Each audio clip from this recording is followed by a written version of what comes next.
하나님의 명령에 안 한다, 못 한다, 난 말을 못 합니다, 여러 가지 이유를 대면서 하나님의 부름에 계속해서 거절하는 그 사인들을 보내고 있습니다.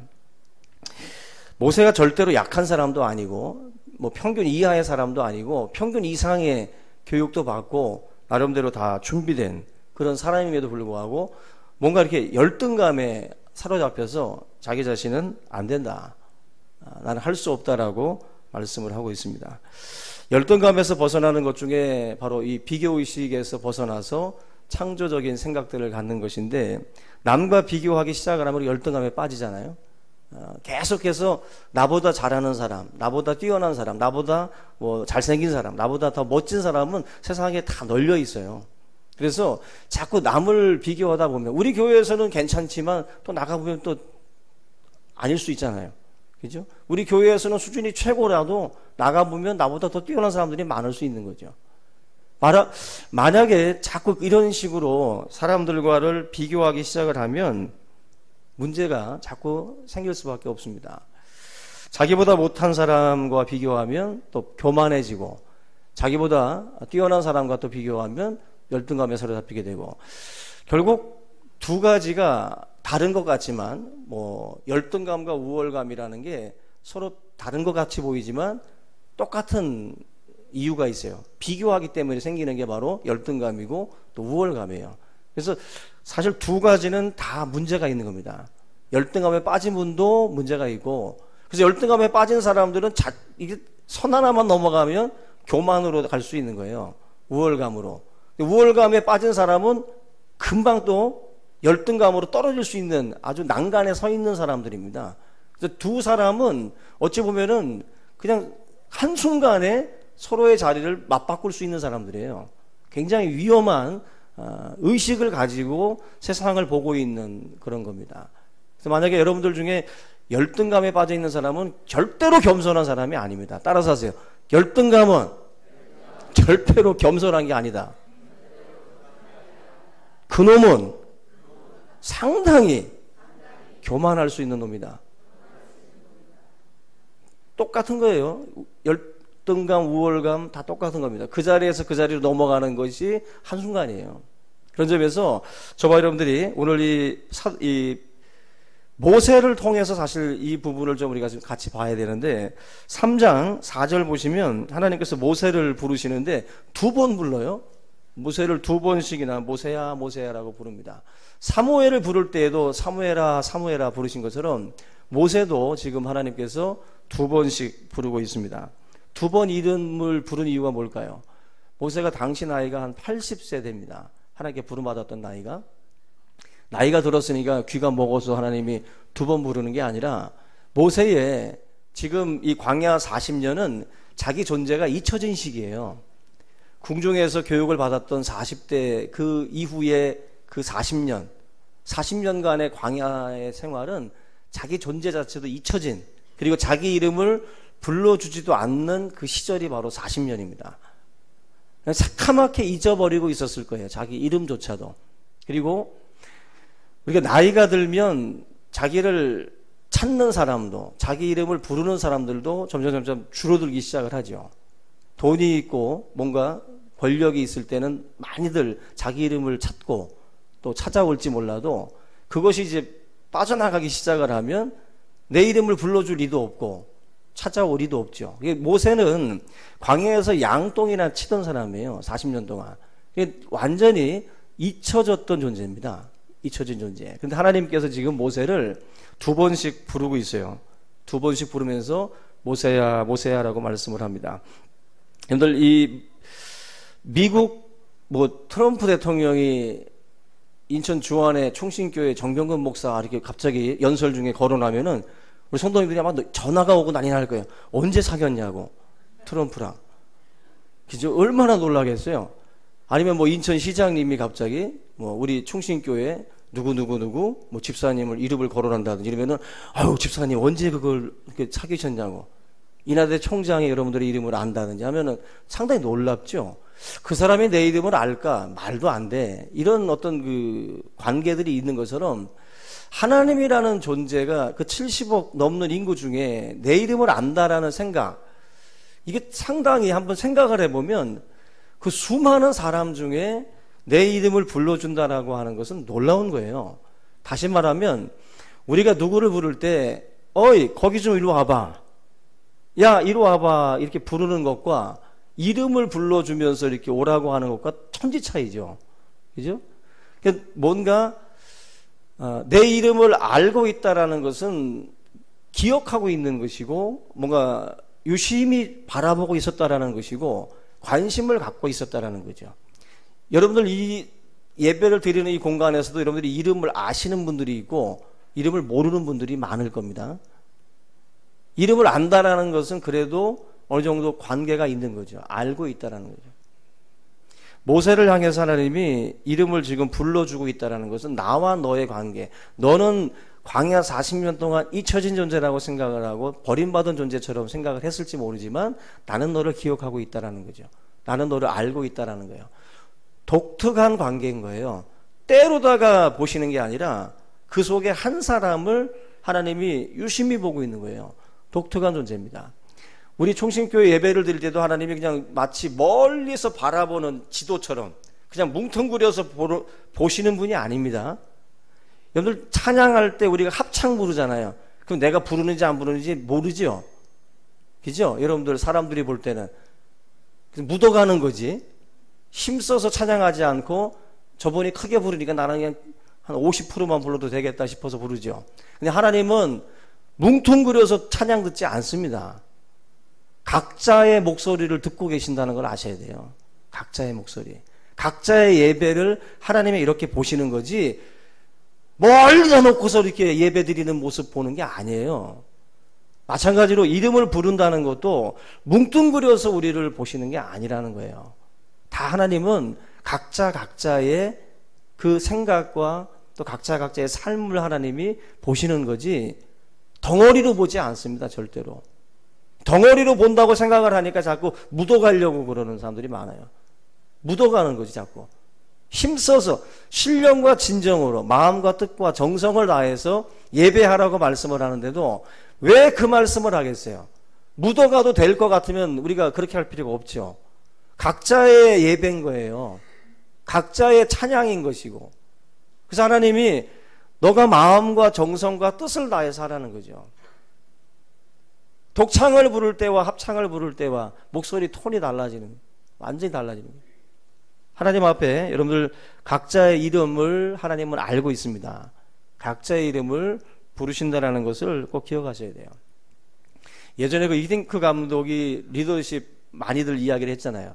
그 히딩크 리더십 중에 하나가 뭐냐면 경기가 전후반 끝나고 연장전에 돌입했을 때 다 남자 선수들인데도 가가지고 막 귀도 잡아주고 막 쓰다듬어주고 또 귓속말로라든지 1대1로 그 남자 선수들한테도 이렇게 1대1로 이렇게 이야기를 해준 그런 것이 히딩크의 또 다른 리더십이라고들 말씀을 해요.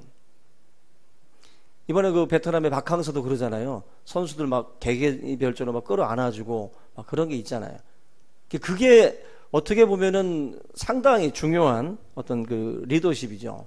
모아놓고 하질 않고 1대1로 하는 거죠. 여러분들도 뭐 사람들을 상담하거나 사람들을 또한 우리가 또한 이끌고 나갈 때 뭉뚱그려 놓고서 얘기를 해버리면 그냥 흘려듣는 사람들이 많습니다. 근데 1대1로 부르게 되면 좀 다르게 들려지죠. 메시지가. 하나님도 모세에 대해서 지금 열등의식에 지금 빠져있는 이 모세, 하나님이 먼저 이름을 불러주시는 것으로 이제 시작을 합니다. 이름을 불러주시는 것으로. 너는 독특한 존재고 또 귀한 존재라고 하는 것을 하나님이 이름을 부름으로 해가지고 보여주고 있어요. 사실 많은 분들이 열등의식에 빠지는 이유 중에 하나가 나 자신을 많은 무리 중에 하나로 생각하기 때문에 우리가 열등의식에 자꾸 빠지게 됩니다. 하나님 앞에서 우리가 그 독특하고 또 고귀한 존재라는 그 사실을 사실 우리가 잊지 말아야 돼요. 우리가 그 많이 들었던 말 중에 이제 우리 사람은 상품인가 작품인가? 상품과 작품의 그 차이를 아십니까? 상품이라고 하는 것은 찍어내죠. 찍어내서 뭐 진라면이 신라면이 뭐 신라면이 진라면보다 더 맛있어. 삼성 TV가 소니 거보다 더 좋아. 뭐 이런 식으로다가 비교가 가능한 게 상품이에요. 근데 작품은 그런 식으로다가 뭐가 뭐보다 나 이렇게 말씀할 수가 없죠. 왜냐하면은 그 유일한 존재예요. 유일한 그 작품 하나입니다. 김홍도가 잘 그려요, 신윤복이 잘 그려요. 이렇게 말하면 아주 무식한 거죠, 우리가. 신윤복은 신윤복대로 나름대로의 어떤 멋이 있는 거고, 김홍도의 그림은 김홍도의 그림대로 멋이 있는 거죠. 그 둘은 작품이기 때문에 서로를 그렇게 비교할 수가 없어요. 고귀한 겁니다. 존귀한 거예요. 근데 참치캔끼리 뭐 여러분들은 참치캔이 아니죠. 우리는 공장에서 찍어 나오는 참치캔이 아닙니다. 예? 사조가 동원보다 맛있어. 그거 아니죠. 우리 성도님들은 고귀한 분들이에요. 하나님 앞에 각자가 사명받아서 유일하게 태어난 존재죠. 유일하게 부름을 받고 이 땅으로 보내어진 고귀한 존재들입니다. 그래서 사실 하나님 앞에서 저나 여러분들이 그러한 의식들을 가지고 살아야지, 상품 같은 느낌으로 서로를 자꾸 이게 비교해 가면서 살아가서는 안 되고, 나 자신을 향한 하나님의 어떠한 그러한 그 계획 속에서 내가 지금 이 땅에 존재하고 또 이 교회의 부름을 받고 내가 하나님의 이 교회의 한 지체로서 지금 사역을 감당한다라고 보시는 거죠. 손과 발을 왜 비교합니까? 눈과 귀를 왜 비교해요? 고귀한 존재들끼리는 비교할 수가 없어요. 없으면 없는 대로, 못나면 못난 대로 그것을 가지고 살아가는 거지. 귀가 이쁘고 못생겼다고 너 빠져 그러면 어떻게 될 거예요? 더 문제 생기는 거예요. 우리의 삶 가운데에 이런 열등감에 사로잡히게 되는 것 자체가 접근 자체를 지금 사실 잘못하고 있기 때문에 벌어지는 일들입니다. 재미난 뭐 우스개 얘기 중에 이런 게 있어요. 아들을 3등급으로 나누면 1등급은 공부 잘하는 아이가 1등급이래요. 그리고 2등급은 말 잘 듣는 착한 아이가 2등급이고 3등급이 뭔지 아세요? 지입이 닮은 놈이라고 그래요. 지입이 닮은 놈이 3등급이랍니다. 아주 애비들 입장에서는 상당히 기분 나쁜 얘기인데, 한마디로 그 이야기가 왜 나왔겠어요? 그 얘기도 다 똑같아요. 공부라는 잣대로다가 등급을 매기는 거예요. 자식들을 등급을 매기는 거죠. 그 잣대가 올바른 잣대가 아니라는 걸 뻔히 알면서도 그걸 그냥 다 따라갑니다. 남들 하니까. 말 잘 듣는 아이가 2등급이고 지혜비 닮은 게 그게 바로 3등급이라고 한다. 그 잣대를 가지고 세상을 살아가게 되면 말이 안 되는 거죠. 우리나라는 사실은 유대인 자녀 교육에 대해서 상당히 말들을 많이 하죠. 근데 유대인들 중에 우리 청바지 대표적인 그 회사 케빈 클라인, 그 케빈 클라인도 마찬가지로 유태인입니다. 유태인인데 이 사람이 성장 과정에서 학업 성적은 좋지 않았다 그래요. 별로 안 좋았는데 그 아이의 그 특징이 뭐였냐면은 여자애처럼 집안에서 이렇게 놀기 좋아하고 인형 갖고 놀기 좋아하고 인형에다가 옷을 입힌다든지 막 이런 것들을 되게 좋아했다는 거예요. 여자애처럼. 그래서 엄마 입장에서는 굉장히 걱정이 됐대요. 걱정이 돼서 하루는 이 케빈 클라인을 붙들고 넌 이 인형놀이하고 옷 입히는 게 그렇게 재밌냐? 물어보니까 자기는 이게 제일 재밌고 옷을 입히고 만들어서 입히는 게 그렇게 재밌다는 거예요. 그래서 너는 그러면 패션 디자이너가 되면 좋겠구나 라고 얘기를 하고, 엄마가 그 이후로는 그 아이 걱정 안 하고 그 아이가 관심을 갖고 그 아이가 좋아하는 쪽으로다가 든든한 후원자가 돼줬다는 거예요. 결과적으로 지금 케빈 클라인 그 멋진 청바지 그 만드는 그 회사의 패션 디자이너 그 사업가가 된 거 아니겠어요? 만약에 한국에서 태어나가지고 1등급만 강요했으면 아마 그런 세계적인 디자이너가 안 됐을 겁니다. 세상 속에 보면은 공부라는 잣대가 아니라 수많은 게 있어요. 어떻게 보면은 독특한 것이 있어요. 사람들마다 자기가 가지고 있는. 그걸 우리가 사실은 좀 보고 살려줘야 되는데 하나의 잣대를 가지고 자꾸 사람들을 보는 거죠. 결과적으로는 그게 서로를 자꾸 비교하게 만들고 그 속에서 우울감에 자꾸만 사로잡히게 만들죠. 자꾸만 이쪽으로 바꾸려고 했다고 한다면 이 아이는 한없이 우울해졌을 거예요. 근데 이 아이가 정말 관심을 갖고 재능을 보이는 쪽으로 다 유도를 해주니까 기쁨으로 살아가는 거죠. 결국 이 에베소서 2장 10절 말씀, 우리는 그의 만드신 바라는 말씀이 나와요. 우리는 그의 만드신 바라. 영어 성경에 보면은 마스터피스라고 나와요. 걸작품. 우리는 그의 걸작품이다라고 말씀을 합니다. 이 걸작품이라고 하는 이 말이 얼마나 우리를 신나게 합니까? 저와 여러분들이 그냥 단순한 그런 공장에서 나오는 상품이 아니라 걸작품이라고 말씀을 해요. 하나님의 걸작품. 이런 말씀들이 우리로 하여금 기쁘게 하는 거죠. 유일하다라는 거죠. 교복이나 제복 다 싫어하잖아요. 학교 다닐 때 얼마나 벗고 싶어 합니까? 근데 엄마들은 좋아하죠. 그냥 옷 투정 안 하고 입고 나가니까. 근데 이 뭔가 천편일률적으로 똑같이 행하는 이 모습이 사실은 굉장히 좀 삭막하죠. 북한에서 뭐 응원단들이 왔을 때 어떤 느낌이에요? 작품 같습니까? 상품 같습니까? 상품 같잖아요. 자기 생각, 자기 개성 이런 거 다 배제시키고, 그죠? 어떤 하나의 통제 속에서 뭐 이루어지는 듯한 어떤 느낌이 드니까 아이들이 뭐 율동이나 이런 걸 북한 애들은 얼마나 잘해요. 근데 보는데도 왠지 마음이 짠하죠.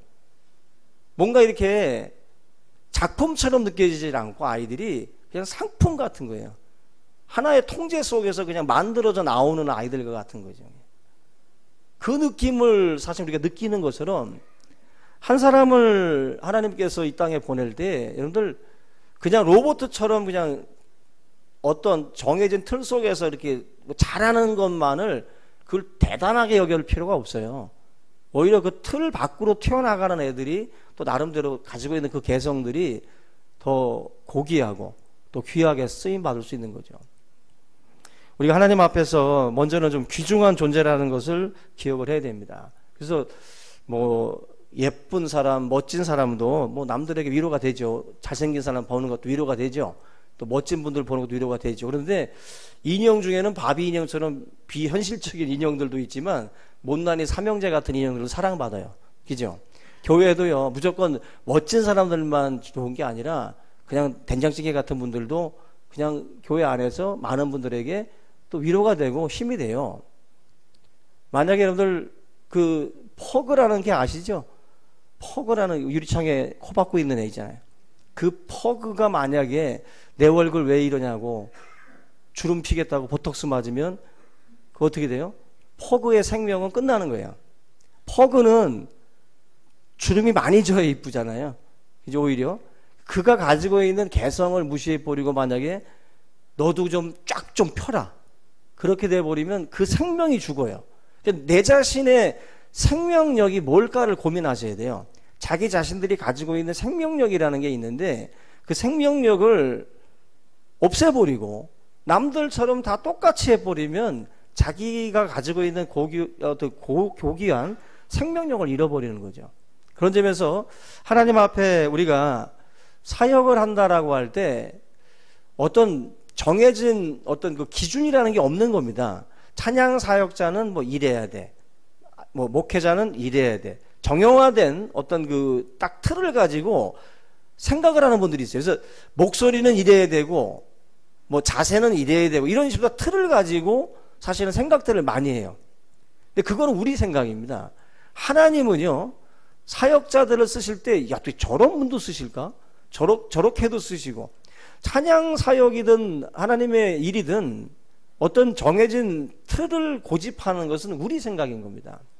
그래서 사역자가 노래 잘하고 뭐 얼굴 멋있어도 좋겠지만 얼굴이 좀 떨어져도 괜찮아요. 오직 십자가만 보니까. 그죠? 찬양하는 분들이 그 얼굴 사실 너무 멋지면요 찬양하면서도 잘생겼다. 와, 찬양하면서 엉뚱한 생각들을 하면서 찬양하거든. 그런데 나름대로 또 그냥 그저 그러면 오직 찬양만 하잖아요. 지금 예배 드리면서도 어떻게 저 보면서 어떻게 예배 드려요? 오직 예배만 드리자. 그죠? 십자가만 보죠. 마찬가지입니다. 하나님 앞에 뭔가를 할 때 정해진 틀이 있다라고 생각하지 마세요. 내 모습, 오늘 아까 그 찬양이 내 모습 이대로 주 받으옵소서. 저는 이 찬양 부르면서 사실 회개하고 하나님 앞에 부름 받았어요. 이 찬양이. 내 모습을 보면 우리가 흔히 생각하는 정형화된 그 틀이 있는데 그 틀하고 안 맞아. 그 틀 속에 내가 못 들어가는 거예요. 어떻게 내가 하나님의 일을 하지? 이 정해진 틀이 이건데? 근데 그건 나의 생각인 거죠. 여러분들도 마찬가지입니다. 자기 자신이 생각하고 있는 그 틀 속에만 들어가야 하나님이 됐다 이렇게 말씀하는 게 아닌 거예요. 절대로. 항상 하나님께서는 내 모습 이대로 쓰실 수 있습니다. 그 부족한 그대로. 예전에 말씀드린 것처럼 구역장인데 말을 더듬어. 하나님의 말씀을 전해야 되는데 구역장이 말을 더듬어. 그 구역이 제대로 되겠어요? 안 되지? 근데 그 구역이 부흥이 된다니까요. 성도님들이 미리 복습해봐요. 미리 예습해오고 다 예습 복습 다 해요. 저분이 떠듬으니까 그냥 자기들이 더 열심히 하고 더 집중해서 들으려고 하고 오히려 구역이 부흥되더라는 거죠. 자기 생각하고 다른 거예요. 내 생각에는 말 잘하면 구역원들이 더 잘하겠지. 아닙니다. 입 다물고 있으면 더 잘해요. 우리 청년들도 그러더라고요. 제가 입 다물고 있으니까 지들끼리 잘하더라고요. 성경 공부를 하는데 제가 떠들면 가만히 있어요. 그래서 제가 입 다물고 있으면 지들이 떠들어요. 오히려 더 잘해. 늘 구역공과도 겁내지 마세요. 구역공과도 그냥 구역공과 읽으면 돼요. 그냥 돌아가면서 읽고 나눔에 있어서 서로 얘기를 끌어오면 돼요. 다 이 사람 저 사람이 내가 말하려고 할 필요 없고 내가 그걸 다 외워서 막 하려고 할 필요도 없고 그냥 돌아가면서 읽고 같이 나눌 때 서로 얘기하면 되는 거예요. 그러면 되는 거지. 내가 뭐 그냥 빠듯하게 외워가지고 그걸 그냥 토시 하나 안 틀리고 잘해야지. 천만의 말씀. 그러면 더 졸아요. 더 힘들어. 근데 오히려 그냥 니들이 해 하고서 던져주면 더 잘하더라니까. 그게 우리가 생각하는 것과 다르다는 거예요. 우리가 생각하는 거랑. 사역이든 뭐든 마찬가지입니다. 여러분들이 항상 그런 의식을 가지고 하나님 앞에 내 자신이 정말 독특하구나. 하나님은 나를 쓰려고 하는 거예요. 나를 뭐 뜯어 고친 다음에 쓰려고 하는 게 아니라 나를 쓰려고 하는 거예요. 나를. 내 모습 이대로. 그걸 꼭 여러분들이 기억을 하셔야 돼요.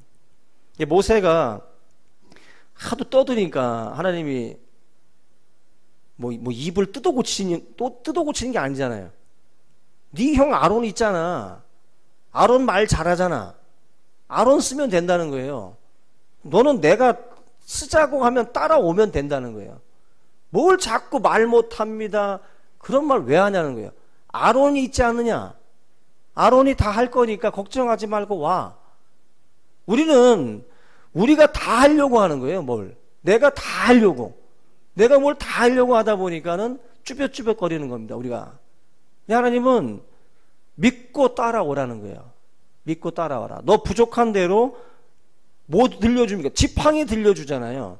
지팡이 잡게 하신 다음에 그 지팡이로 능력 행하게 하고 아론 붙여주고 훌 붙여주고 미디안 붙여주고 옆에 사이드에서 다 도와줄 사람들 다 붙여줘 가면서 따라오게 만드시잖아요.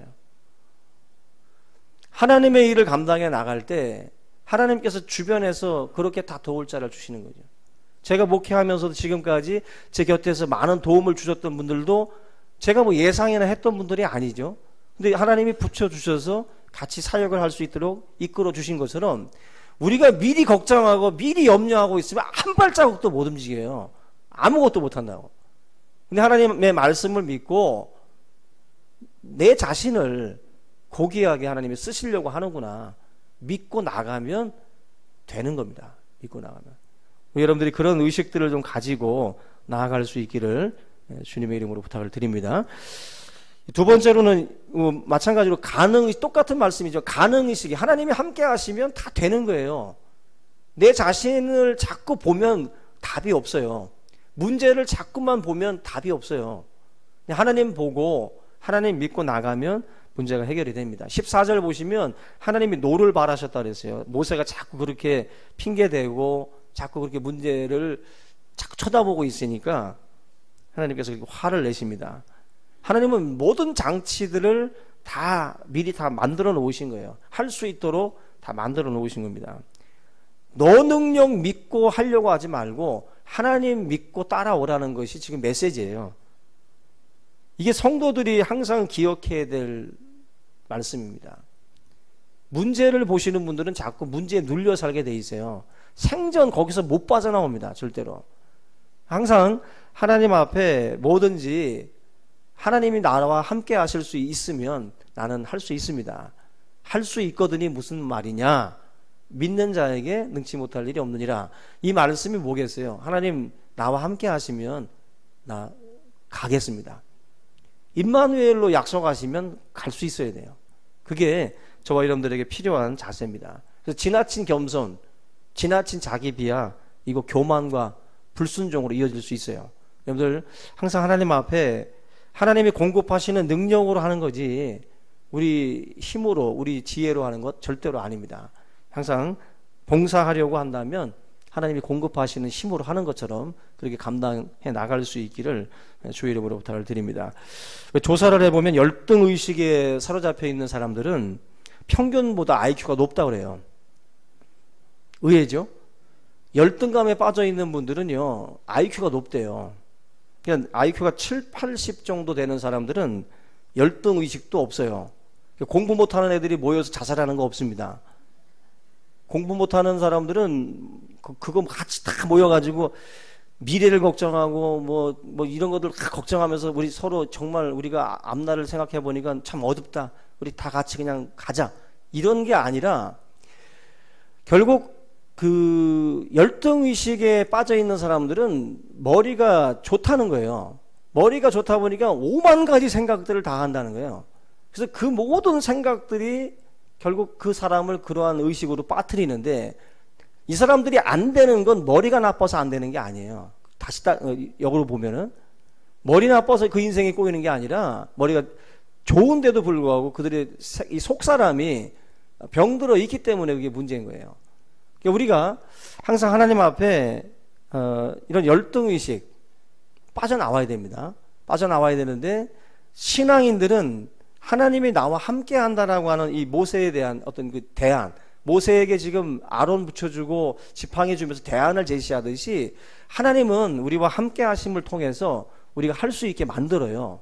그러니까 여러분들이 너무 자기 자신의 이러한 어떤 그 능력, 재능 여기에만 이게 갇혀 있지 말고 좀 크게 보셔야 돼요.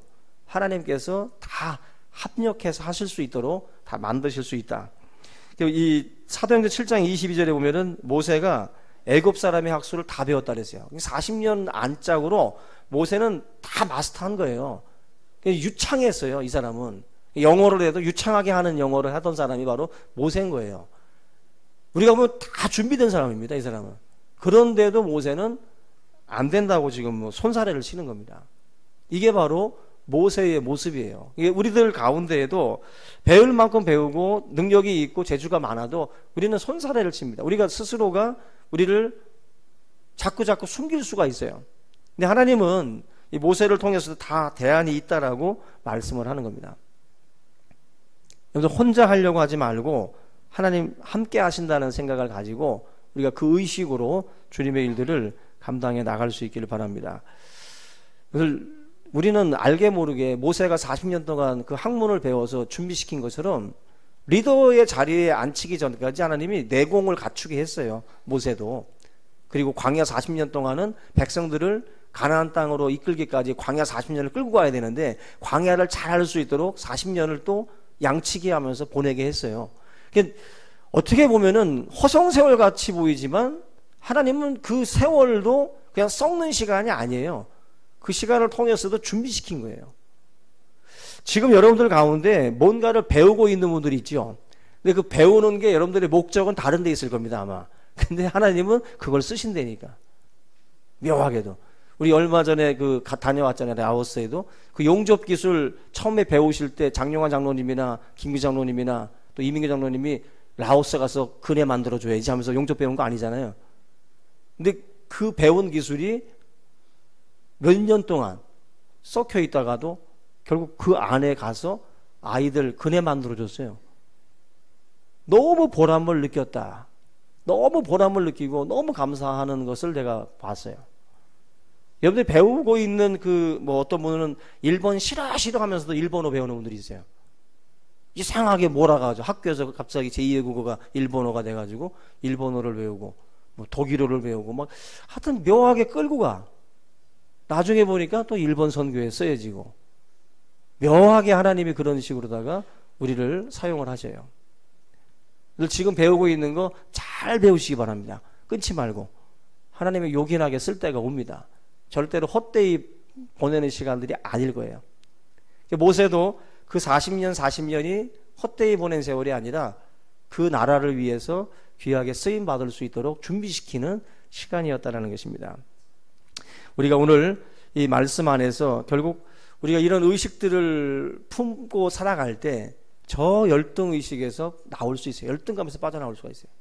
오늘 이 모세가 하나님 앞에 부름받아서 다시 그 사명의 자리에 서기까지 하나님이 그 과정을 지금 거쳐주고 있는 것처럼 여러분들의 삶도 하나님이 이 자리에서 빠져나올 수 있도록 이끌어 주실 줄로 믿습니다. 그 의식들을 떨쳐내고 정말 하나님 안에서 다시 한번 주님의 귀하게 그 사역에 쓰임받는 우리 모두가 될 수 있기를 주님의 이름으로 축원합니다. 우리 오늘 이 말씀을 함께 붙들고 우리 통성으로 같이 한번 기도하겠습니다. 살아계신 하나님 아버지, 은혜와 사랑을 감사를 드립니다. 오늘도 우리의 생명이 오직 주님의 손에 또 아버지 하나님이여 또한 주어지고 또 우리의 삶이 또 하나님의 또한 소명 가운데에 세워진 줄로 믿사오니 하나님 아버지, 우리가 열등감에 사로잡혀 있지 않게 하여 주시고 우리가 언제나 주님 앞에 준비된 자로 아버지 또한 우리가 서게 하여 주시옵소서. 우리가 하나님의 그 부름 앞에 아멘으로 순종하고 또한 우리가 따라갈 수 있는 믿음이 있기를 원합니다. 모세가 주저앉아 또한 아버지 하나님이여 아버지 하나님이여 주뼛거리고 있을 때에도 주님 그 모세를 향해서 말씀하시며 그를 위해서 아론과 또 모세의 능력의 지팡이를 들려주시며 그를 이끌어내신 하나님 아버지, 우리의 삶에도 하나님 또한 여호와 일에 준비하시고 또 아버지 대안으로 또 아버지 이렇게서 마련해 두신 그 모든 방법들이 있는 줄 믿사오니 우리가 먼저 출발할 수 있게 하시고 먼저 우리가 하나님의 약속의 말씀을 믿고 나아갈 수 있도록 인도하여 주시옵소서. 오늘 이 시간 주의 성도들을 또한 붙들어 주시고 각자가 가지고 있는 그 열등감에서 빠져나오게 하시고 하나님의 거룩한 사명의 그 부름 앞에 순종하며 걸어갈 수 있는 그 귀한 믿음의 종들 되게 하여 주시옵소서. 감사하고 예수님의 이름으로 기도합니다. 아멘. 우리 찬송